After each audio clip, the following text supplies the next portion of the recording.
स्थिति में सुधार हेतु प्रदेश सरकार द्वारा। नहीं, ये तो आ गया उत्तर माननीय मंत्री जी। मेरा जवाब है। नहीं, मेरा निवेदन सुन लीजिए प्लीज, मेरा रिक्वेस्ट। ये जो आप उत्तर पढ़ रही हैं ये सबके टैबलेट के ऊपर है, ये सबके पास है। ये जो आप पढ़ रही हैं ना ये सबके पास है। जो अनुपूरक पूछा उसके ऊपर आप प्लीज अपना उत्तर दे दो। ये तो सभी के पास है, ये जो आप पढ़ रहे हो। ये जवाब है, इसके अलावा।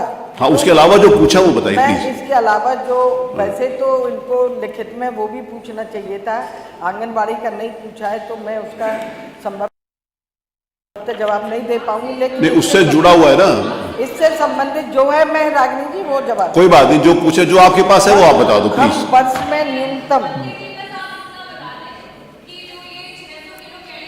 ग्राम प्रोटीन की बात सरकार करता है, ये 7 रुपए 8 रुपए के मानक पे आप कैसे 600 किलो कैलोरी और साथ में आप 20 ग्राम प्रोटीन कैसे पहुंचा रही है इस महंगाई के समय, जहां 66 रुपए का 1 लीटर दूध आ रहा है, जहाँ 80 रुपए का 1 किलो चना आ रहा है, जहाँ 100 रुपए का 1 किलो सोयाबीन आ रहा है। अगर आप ये लिखित में मांगती तो मैं संभवतः एग्जैक्ट दे पाती। वो ठीक है, आपकी बात आ गई। प्रश्न यही है, फिर भी कराने दीजिए। ये क्या योजनाएं हैं आपने बता दिया। माननीय मंत्री जी, हम वर्ष में 300 दिन बच्चों को अनुपूरक पुष्टाहार दे रहे हैं पूरे प्रदेश में। हॉट कुक मील के उस पर टेक होम राशन भी उपलब्ध करा रहे हैं, जिसमें कैलोरीज का पूरा ध्यान रखा जाता है। FSSAI के मानकों के अनुसार हम गुणवत्ता का भी परीक्षण अनिवार्य किया गया है, उसके आधार पर भी करते हैं। इन्होंने पूछा है कि बच्चों का कुपोषण में मैंने जवाब में इसमें कहा है कि नाटेपन में इतनी कमी आई है, उनके वजन में जो बढ़ोतरी है वो बढ़ी है, जो अंडरवेट थे वो भी ठीक हुए हैं। इसके अलावा हम कई अभियान चला रहे हैं, पोषण अभियान चला रहे हैं जन आंदोलन के रूप में। पोषण माह सितंबर और मार्च में 2 बार करते हैं हम। गोद भराई न्यूट्रिशन के लिए आप क्या अनेक योजनाएं, अध्यक्ष जी अनेक योजनाएं जो उनके पास जानकारी वही देंगे ना, जो मंत्री जी बोलेंगे। अध्यक्ष जी अनेक योजनाएं हमारी चल रही है।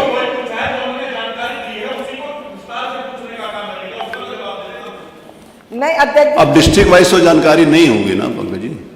जितना अब डिस्ट्रिक्ट वाइज आप पूछोगे, डिस्ट्रिक्ट वाइज सबके डिस्ट्रिक्ट की जानकारी है, वो तो पॉसिबल नहीं है ना। हम ये कहना चाहते हैं, इन्होंने आप जिले वाइज मांग रहे हैं, आप जिले वाइज मांग रहे हैं, वो भी हम भेज देंगे, वो दे देंगे। ठीक है। हम कह तो रहे हैं जो आप जानकारी आपने अलग से मांगी है, प्रश्न की अलग, उसकी हम आपको लिखित में भेज देंगे। चलिए ठीक है, अगला प्रश्न लेते हैं। डॉक्टर राकेश कुमार वर्मा। माननीय अध्यक्ष जी बहुत बहुत धन्यवाद। गांव की गलियों में धूप संग जलती हैं।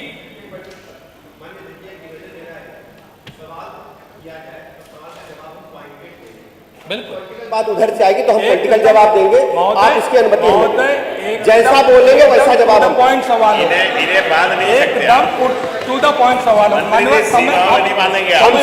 हमसे कमाल अख्तर ने कहा, माननीय जी वर्मा जी, कमाल अख्तर ने और डॉक्टर आर.के. वर्मा सदस्य ने कहा छोटा छोटा जवाब दीजिएगा, तो हमारा भी अनुरोध है दोनों सदस्यों से पॉइंटेड सवाल पूछे, पॉइंटेड जवाब देंगे। अगर जरा भी पॉलिटिकल करेंगे तो हम पूरा फिर पॉलिटिकल रायता फैला देंगे।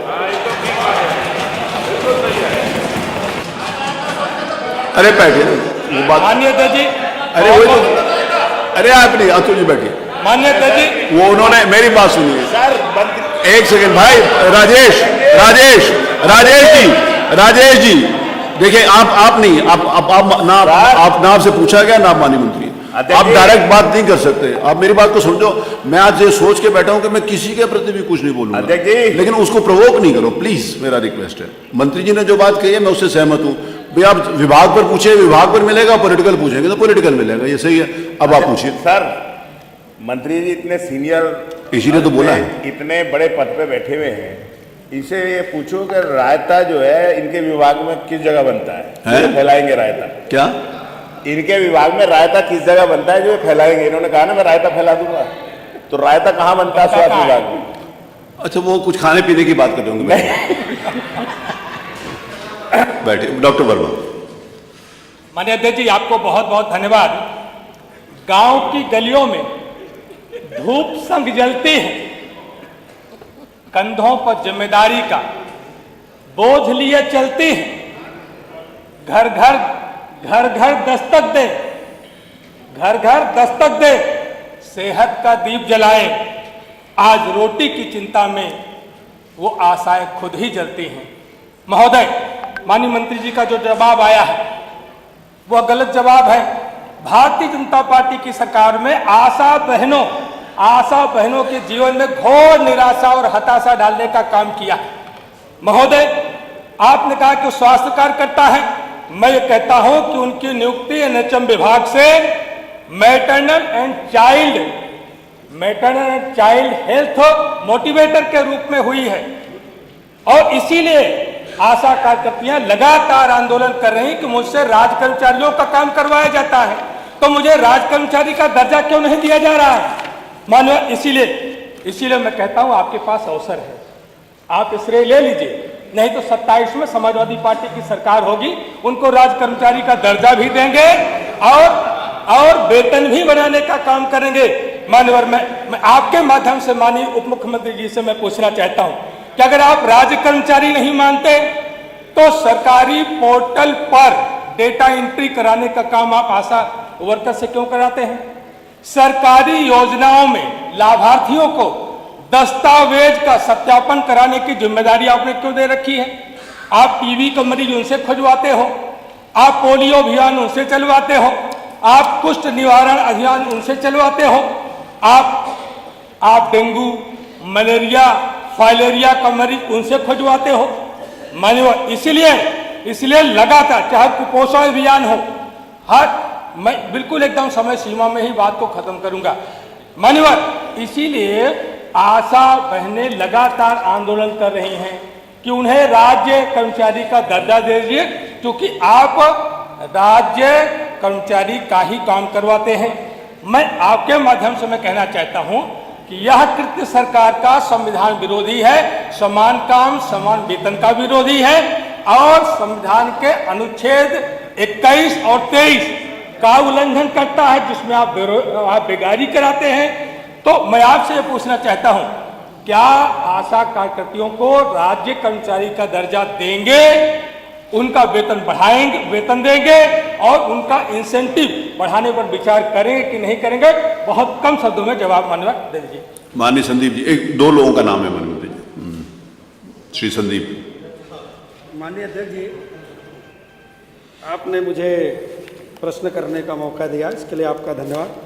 माननीय मंत्री जी, एक तरफ तो वर्तमान सरकार लखपति दीदी बनाने की बात करती है और वहीं पर दूसरी तरफ जो हमारी आशा बहुएं हैं, जो रात दिन धूप में रात में मेहनत करके काम करती हैं, मैं समझता हूं कि चाहे जिस तरह की भी जानकारी, चाहे कोरोना से लेकर के आज तक जो भी जिम्मेदारी आशा बहुओं को दी गई, आशा बहुओं ने राज्य कर्मचारी से भी ज़्यादा बढ़ चढ़ करके अपनी जिम्मेदारी निर्वहन करने का काम किया है। लेकिन जब वो अपने हक अधिकार की बात करती हैं तो मैं समझता हूँ, जहाँ तक मुझे समझ में आता है कि चाहे जिस भी संचारी रोग की जानकारी लेनी हो, चाहे टीकाकरण का सवाल हो, उसमें सबसे ज़्यादा बढ़ चढ़ करके कोई हिस्सेदारी करता है तो आशा बहुएं करती हैं। वहीं दूसरी तरफ हमारी एनएम बहनें हैं, एक तरफ एनएम हैं जिनको जो है राज्य कर्मचारी का दर्जा दिया गया, वहीं तरफ हमारी कुछ एनएम बहनें हैं जिनको संविदा कर्मचारी के रूप में, संविदा के रूप में नियुक्ति की गई। लेकिन दोनों लोगों के मानदेय में बहुत फर्क है। काम दोनों लोगों से बराबर लिया जाता है, लेकिन मानदेय में बहुत फर्क है। आशा बहुएं भी मैं समझता हूं कि एनएम से किसी भी दशा में कम काम नहीं करती हैं, लेकिन उनको तो मानदेय के नाम पर कुछ दिया ही नहीं जाता है। इतना तक माननीय अध्यक्ष जी कि जब हमारी आशा बहुएं प्रसव के लिए लोगों को लेकर सीएससी में जाती हैं तो रात भर उनको सड़कों पर रहना पड़ता है, उनके रहने तक का भी कोई इंतजाम सीएससी में नहीं किया गया है। तो मैं माननीय मंत्री जी से बहुत कम शब्दों में समय में रहते हुए केवल एक सवाल करना चाहता हूं कि क्या जो हमारी एनएम बहनें हैं जिनको राज्य कर्मचारी, जिनको पूर्णकालिक रखा गया, जो संविदा में रखा गया, दोनों का मानदेय बराबर करने पर सरकार विचार करेगी। दूसरा प्रश्न है कि जो आशा बहुएं हमारी जो प्रसव के दौर में सीएससी में जाती हैं, उनको रहने के लिए कमरे का उनको रहने के लिए व्यवस्था कराया जाएगा कि नहीं कराया जाएगा।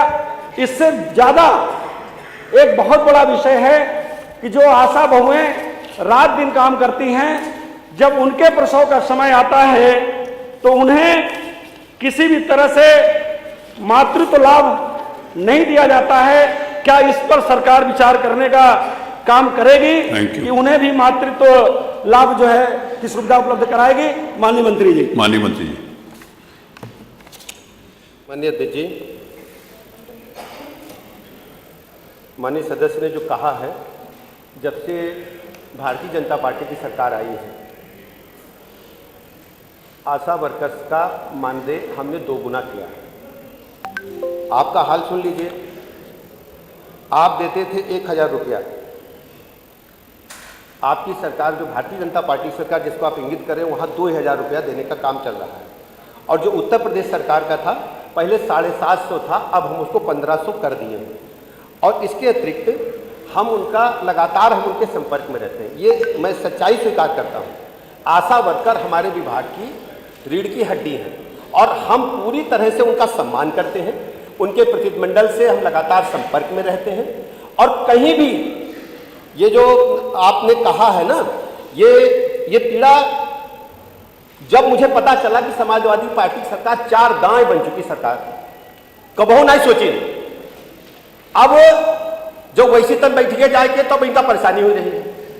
परेशानी का हो रही, परेशानी का यह नहीं है कि आशा वर्कर, इनका परेशानी यह है कि कैसो तन जुगाड़ लगे। और जो मुंशी प्रेमचंद की कहानी नहीं है, 2 बैलों की कथा, वो जुगाड़ में लगे रहते हैं शेर लगाने में, लेकिन सफलता मिलने वाली नाई है, जुगाड़ लगे वाला नाई है। ये समझ लो अच्छी तरह तेरे, केवल ये मुंगरी लाल का हसीन सपना है, कुछ ना हो वाला बात। अभी देखते हो कि आधे भी नहीं बची हो। अगली दाएं जो चुनाव हो 27 में, यहाँ अभी जो अत्ते हो इतने नहीं बची हो, ये केवल गुमराह कह के वोट लीनहीन और दांव दीनहीन जनता का, कबहू जनता के साथ खड़े नहीं भैंगे। इनका काम चाहिए बंबई के लिए फिल्म स्टार और बाइस्कोप देखिए हैं और कौनी काम इनके लगे नहीं थे। मानी संदीप जी जो पूछी है, संदीप जी की बात से हम सहमत हैं। हम रहे की व्यवस्था कई दिए हैं सीएससी पर आशा वर्कर का रहे का पूरा इंतजाम बा और उनके लिए पूरी चिंता सुरक्षा की गई। रात में सिक्योरिटी गार्ड अलग से लगा हुआ गया। और बता दें, जो मातृत्व अवकाश खातिर कहते हैं, मातृत्व अवकाश खातिर कहते हैं कि नहीं मिल रहा है। और जब तक यही सरकार आई भारतीय जनता पार्टी, तब तक उनका छुट्टियों दे रहे हैं ना, पूरा उनका इंतजाम, दवाई का इंतजाम सब हम कर रहे हैं। और ये कागज में है, चाहे जाके देख पलट के देख लो। और कौन बात हो बताओ, वो कर गए हो। आपने कौन सी बोली में बोला? ये अवधि में बोला आपने? तो सारे सदस्य अपना अपना बोला करें इसमें अपनी अपनी भाषा में। प्रश्न क्या 3 श्री कमाल अख्तर। अब आ गया जवाब। बहनों से क्यों करवाते हैं? सवाल ये था, वो शुरू से करवाया जा रहा है, कोई नया काम नहीं है। सामाजिक कार्यकर्ता मानते हैं, वो जब से था तभी से करवाया। कोई नई परंपरा, कोई नई परंपरा शुरू नहीं हुई। अगला प्रश्न। अभी बहुत सारे सभी हमारे परिवार की सदस्य ही, हम उनकी जितनी मदद कैसे करिए और तुम दूर से देखते रहे वैसे। चलिए